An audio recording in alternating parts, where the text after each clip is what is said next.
Buenas tardes, queridos docentes, queridos compañeros. Somos estudiantes del quinto nivel de la carrera de Derecho de la Universidad Técnica de Manabí, modalidad online. Y este es nuestro proyecto de integración de saberes 2. Nuestro proyecto está conformado por los estudiantes Guillermo Álvarez, Denis Delgado, Cristian Caiza, Pamela Molina, Roxana Sola, Jesús Abando. La sentencia que nosotros vamos a analizar en este momento es la sentencia de destitución juez quinto ocasional del trabajo de Pichincha, número 0103-0431, juicio 2009-0431. A continuación, cada uno de nuestros compañeros empezará exponiendo el tema planteado. Antecedentes del caso. El doctor Fabián Antonio Escalante Álvarez comparece ante esta sala e impugna la resolución expedida por el Pleno del Consejo de la Judicatura el 30 de abril del año 2009. Resumen de la resolución. Acción extraordinaria de protección presentada por Esteban Zavala, director nacional de asesoría jurídica y delegado del director general del Consejo de la Judicatura, en contra de la sentencia del 1 de septiembre del año 2016, dictada por la Sala de lo Contencioso Administrativo de la Corte Nacional de Justicia dentro del juicio número 313-2014, 0410-2013. Gracias.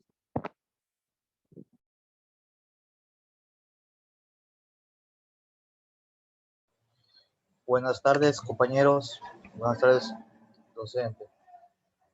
En cuanto a la identificación del caso que se funda el recurso de la casación, si bien es cierto que ante el conflicto suscitado, los jueces de la Sala de la Constitución Administrativa de la Corte Nacional de Justicia han solicitado que dice la correspondiente resolución generalmente obligatoria que subsane las dudas surgidas y atenta a la facultad otorgada en el artículo 15 de la Ley Orgánica de Función Judicial y el número 6 del artículo 180 del Código Orgánico de Función.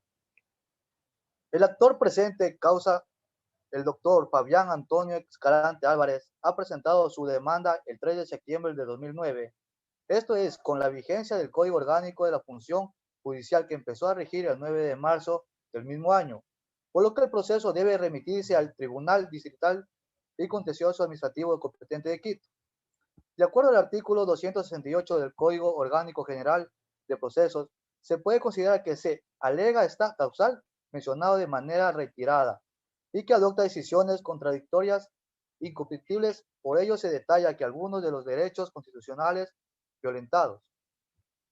En uno de estos es el debido proceso. El debido es el mismo que un derecho que se debe cumplir para asegurar la adecuada defensa de aquellos cuyos derechos están bajo consideración judicial. Es una garantía constitucional de la cual depende la convivencia pacífica y la seguridad jurídica del país. El debido proceso es generador de la cual se depende todo y cada uno de los principios y garantías del Estado ecuatoriano que se encuentra obligado a tutelar. Gracias. Muchas gracias, estimado compañero. Estimados compañeros, la falta de motivación. La Constitución de la República, en su artículo 76, numeral 7, establece las resoluciones de los poderes públicos, los cuales deberán ser motivados. No habrá motivación si en la resolución no se enuncian las normas o principios jurídicos, en el que se funda o se explica la pertinencia de su ampliación a los antecedentes de hecho. Los actos administrativos, resoluciones o fallos que no se encuentren debidamente motivados se considerarán nulos. Las servidoras o servidores responsables serán sancionados. Por su parte, el Código Orgánico de la Función Judicial, en su artículo 130, numeral 4, establece como una facultad esencial de las jueces y jueces motivar debidamente sus resoluciones. No habrá motivación si en la resolución no se enuncian las normas o principios jurídicos en las que éstas se fundan y no se explica la pertinencia de su aplicación a los antecedentes de hecho. Seguridad jurídica. Entre las diferentes concepciones sobre la seguridad jurídica, rescatamos aquellas que tienen relación a la expectativa de que en el marco legal es y será confiable, estable y prescindible, En consecuencia, recae en el Estado la obligación de establecer seguridad jurídica al ejercer su poder de imperio, es decir, produce certeza y confianza en el ciudadano sobre lo que es un derecho en cada momento y sobre lo que presumiblemente lo será en el futuro. La seguridad jurídica establece ese clima cívico de confianza en el ordenamiento jurídico, fundada en pautas razonables de previsibilidad. La seguridad jurídica debe ser garantizada y así lo establece la Constitución. Muchas gracias.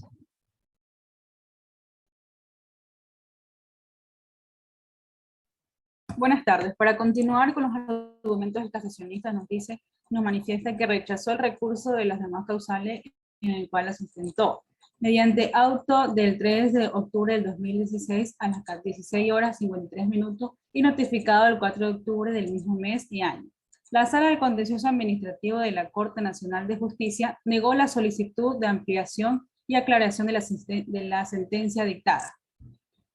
La presente acción extraordinaria de protección impugna una sentencia que se encuentra ejecutoriada, por cuanto ha puesto fin al proceso sin que se pueda volver a discutir en derecho ni en el mismo proceso ni en otro proceso diferente. Se solicita que en sentencia se declare la nulidad o ilegalidad del acto administrativo impugnado y se deje sin efecto o por nula el acta de la sesión del Consejo de la Judicatura de 30 de abril del 2009, de la resolución de la destitución que se aprobará en la misma al abocar conocimiento del expediente con 3 numerales. En el primero, el reintegro inmediato al cargo del juez cuarto de trabajo de Pichincha.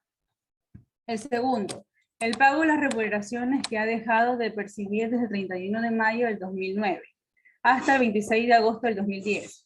Las costas procesales y honorarios profesionales. Para continuar con los argumentos de la contestación de la contraparte, nos manifiesta que se debe señalar que se aplicará lo dispuesto en la sentencia interpretativa de la Corte Constitucional, publicada en el Registro Oficial el 2 de diciembre del 2008.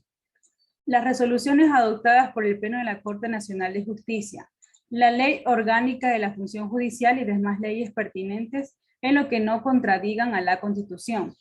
A su vez, el artículo 216 del mismo cuerpo de leyes dispone que existirá sala de contencioso administrativo en las Cortes Provinciales que determine el Consejo de la Judicatura, en el cual determinará la sede territorial que se tenga en su competencia. Por lo consiguiente, en el artículo 217 del mismo código prevé las atribuciones y deberes en su numeral 7, que corresponde a las jueces y jueces que integren a la sala del contencioso administrativo conocer las demandas que se propongan contra los actos administrativos y resoluciones expedidas por el Consejo de la Judicatura. Por lo tanto, el Consejo de la Judicatura, al interponer el recurso de casación ante la Corte Nacional de Justicia, estableció con claridades las normas de derecho que no fueron aplicadas por parte del Tribunal Distrital del Contencioso Administrativo, de tal forma que describe lo siguiente.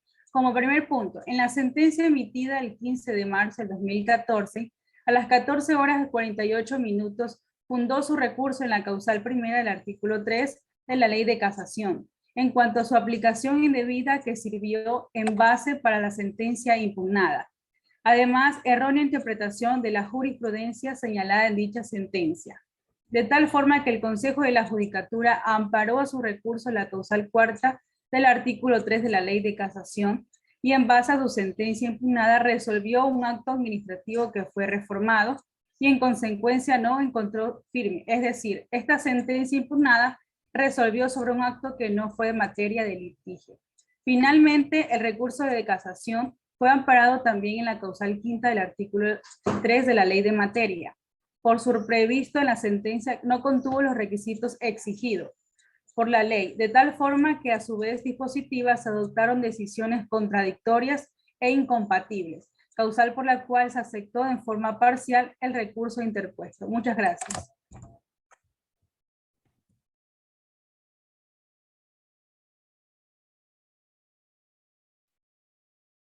Al hablar de la identificación de la motivación de la sala especializada de lo contencioso administrativo, empezamos diciendo que las normas precedentes citadas han dado lugar a que los servidores judiciales afectados por sanciones impuestas por el Consejo Nacional de la Judicatura, el actual Consejo de la Judicatura, recurran con sus demandas contencioso-administrativas sin distinción a los tribunales distritales de lo contencioso administrativo, en probidad de las nuevas competencias que les otorga el Código Orgánico de la Función Judicial y la Sala de lo Contencioso Administrativo de la Corte Nacional de Justicia.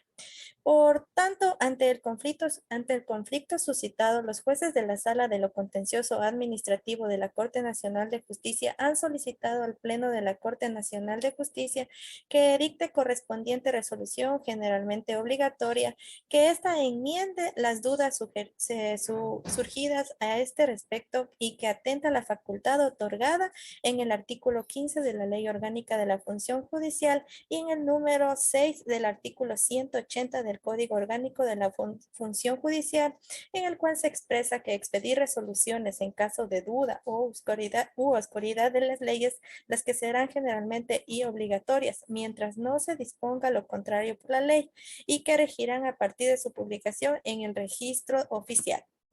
Así, este órgano judicial ha emitido la resolución del 3 de febrero del 2010, publicada en el registro oficial número 149 del 12 de marzo del año en curso, que establece la competencia para conocer demandas contra actos administrativos y resoluciones del Consejo de la Judicatura, y dispone que los actuales tribunales distritales de los contencioso administrativo son competentes para tramitar y resolver las demandas contra los actos administrativos y resoluciones expedidos por el Consejo de la Judicatura y el Pleno de ese general y los directores provinciales presentadas a partir de la vigencia del Código Orgánico de la Función Judicial hasta que se conformen las salas especializadas de lo contencioso administrativo de las Cortes Provinciales. En lo que atañe a las demandas por separación, por incapacidad e inhabilidad y por sanciones disciplinarias de destitución y remoción de los servidores públicos resueltas por el Consejo de la Judicatura e iniciadas antes de la vigencia del Código Orgánico de la Función Judicial, cuya competencia se hubiere radicado en la Sala de lo Contencioso Administrativo de la Corte Nacional de Justicia, permanecerán en su conocimiento de acuerdo con la distinción transitoria segunda del mismo Código Orgánico.